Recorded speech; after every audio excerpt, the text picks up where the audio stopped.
សុំទុំបងគ្មានគុំហងក៏បងអាចខ្លាយជាខុសអូ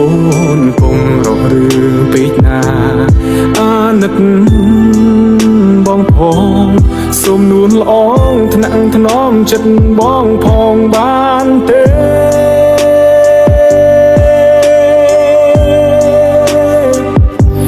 អូនពូកែខឹងហើយក៏ពូកែងត្រាមកដល់ក៏បងស្ទើរទ្រាំមិនបានអូយអីក៏រករឿងម្លេះក៏លយ៉ាងបងស្ទើរតែទ្រាំនឹងអូនមិនបានរករឿងអត់ហើយក្បាលរឹងដូចដែរពេលគេថាអើយចាប់ផ្ដើមស្រក់ទឹកភ្នែកអូយអាណិតក្រៃលែងពុនពេ